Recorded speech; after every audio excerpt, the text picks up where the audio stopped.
Hi everyone, it's Penny. It has been a long time. I have not been on YouTube in many months. We're still in the pandemic. It's 1 year later, and well, almost 1 year, I guess, since we've really started understanding this.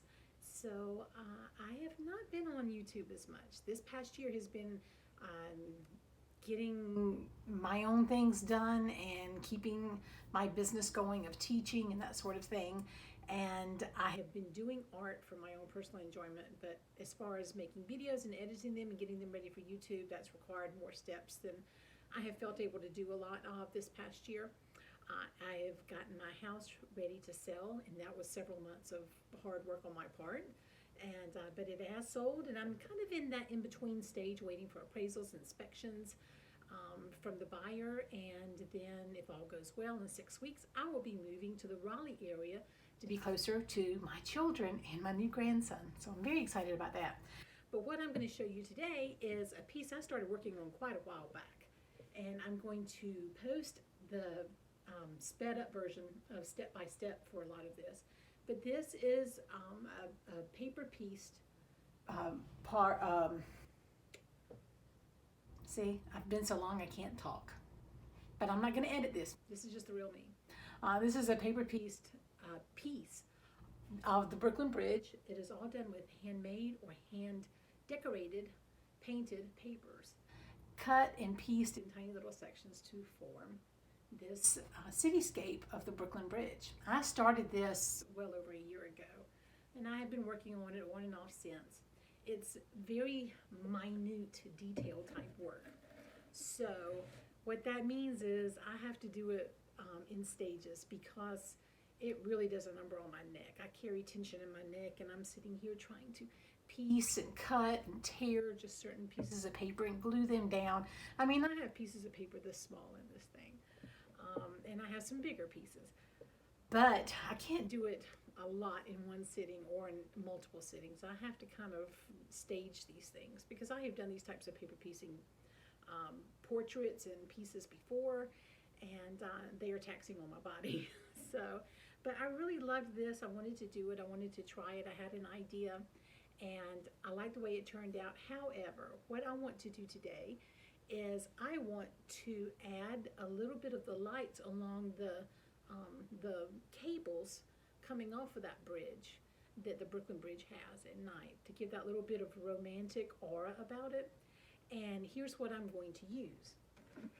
Arteza paints. I have an entire box that they sent me, 36 acrylic colors, all done in metallics, and they're beautiful, all the different shades.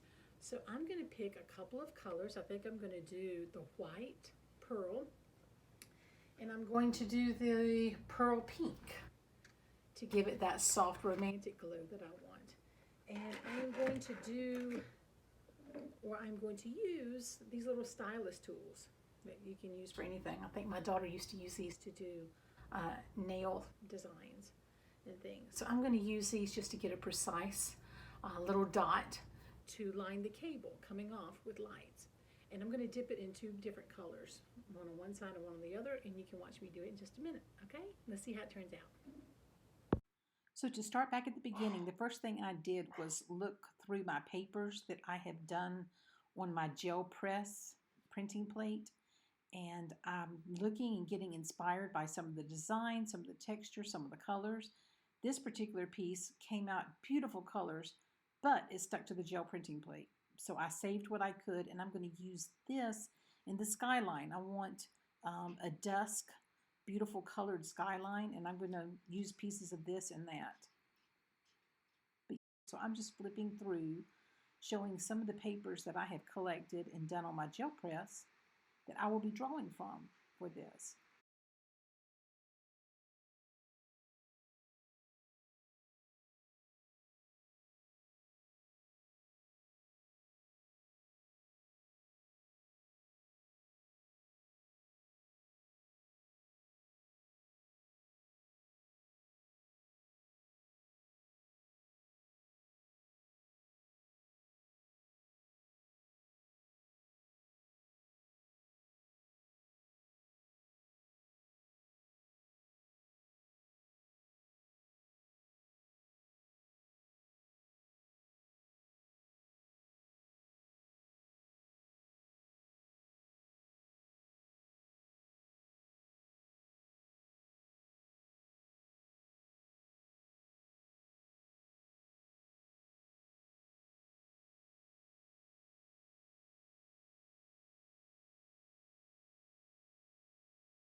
So I'm sitting back at my table today working on my large paper pieced cityscape. And as you can see, this is the way I am auditioning papers. I did a lot of small torn papers for the sky. I don't want to do that everywhere. It's going to be extremely busy if I do. So I'm going to have that kind of effect on the sky. I'm going to have a similar effect in the water, but larger, longer pieces, because I don't want the same feel and texture on both places. And then my buildings, I want them to be uniform. Now, when I say that, I mean I just want like one type of paper going through. And I have jelly prints that have, you know, different colors and that sort of thing, and that's okay. It still feels like one entity, not a bunch of broken up paper. So that will draw attention to the buildings. Now, I've penciled in the bridges that I'm going to be doing here, and I am just loosely putting in buildings, and I have, let me just show you, just a little masking tape on the back. I've sort of cut them for the building that's going to be there. This is the building behind the Brooklyn Bridge. This is the Freedom Tower. So it's got a arch kind of a thing that I'm going to be putting in here on another color. I'm going to use something lighter because that building is very reflective. So these will be a little darker, and then the arched area in the front, because the way the building is designed, it's not flat. The arch is flat, and then these will be at an angle, so they're darker. Now, I laid this down here. I don't like it. I want more of this darker area. These came from the same jelly print paper. I want more of this darker area up top. So I'm going to turn it around. And this lighter area will be fine down here because I'll be having some other things too. So now I'm just looking at papers to use for that arch, and the value needs to be much lighter, and I really would like it not to be too awfully busy. So in that vein, I am looking at this, and this looks good. Now there's several shades of lavender within this, so that's what I have to kind of figure out. I like this, but it's got this line down through it, and I think that will bother me. I don't want too much window.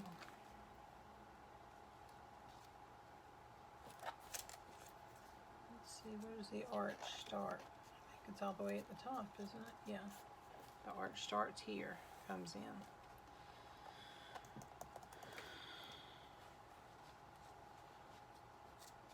So I may try in this area.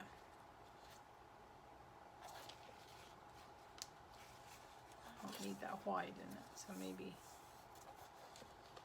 it comes all the way down. So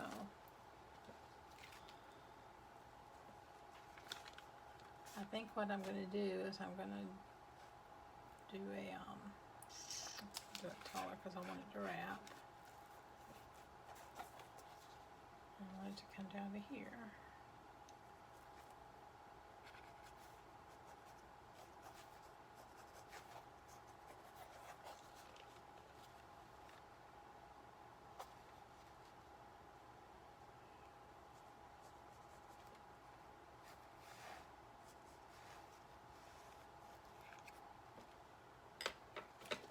Okay, so let's see what we get. I'm going to go all the way down because I may not want this at the top. I may want more of this at the top. So I'm just going to start at the bottom here, and I'm going to go outside the line because I'd rather make it a little big than a little small.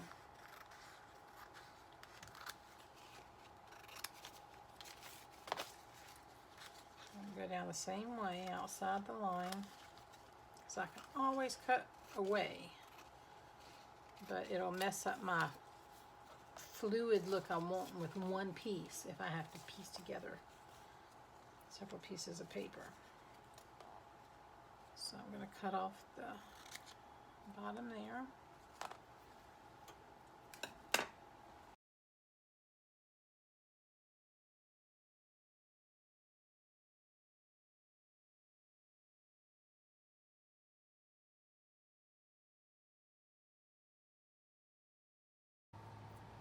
Okay, so I've been working for a while today, and this takes too many hours for me to film the entire thing. So I am catching up in increments. I have put down some of the buildings, the basic buildings, and they're sort of melding in now, and that's fine because I will be making them stand out with more detail type things. So you can see I haven't even glued them down here because there are other things I've got to add down there, and I've got to figure out where that goes. If it gets completely gone, or if there's something I'm supposed to be putting over it, I've got to refer to my original photograph. I still have a couple of pieces just tacked down that I'm not really sure that's what I want, where I want it. So the ones I was sure about, I went ahead and put down. So these are two tall buildings with the sides, and another building off to the side here. This one's a very intricate building, so I'm sort of saving that one to last because it's going to require some piecing. So here I am at the end, and I am just adding the lights on the bridge. I decided that I wanted a little bit of pop of more of a twilight time of day, and the lights on this bridge are so beautiful at night, so I wanted to give a little bit of that feel. So I'm using my Arteza pearlescent acrylics in white and a pale pink, and I am just adding the dots with this little stylus tool as I go up and down both sides of the bridge cables. And if you've watched my videos at all, you know I do not waste paint. So I bring out one of my art journals that I am working in and use up some of this pearlescent paint here and there on a background of a page that I will eventually do something to. See if I can show you what this looks like when you get it in certain light. I'm not sure if it's going to do it here because of the lighting I have, but you can see them there. And then in other places it's very subtle when I move it back that way. So it catches the light, which I think is fabulous. I like it. So what I do want to show you here is the Arteza paints. These came in at 36. They sent these to me. It's a 36 color set. To show you what that looks like, I'm going to turn the camera around. So this is the set of pearlized acrylics that Arteza sent me. They are gorgeous. Look at all these colors. 36 of these in this box. That means 3 layers each. This is the bottom layer. And so all these fit right on top. Every color imaginable. Look at there. They are absolutely gorgeous. So my goal is to use the heck out of them. Don't save them. Use them in art. You know how we can be sometimes. We save the good stuff. Don't. I'm going to make myself use these because they are too beautiful to stay in tubes. And everything is replaceable, and you can get more. Use it to create good art, bad art, any kind of art. Just create. And I will see you guys next time. Bye.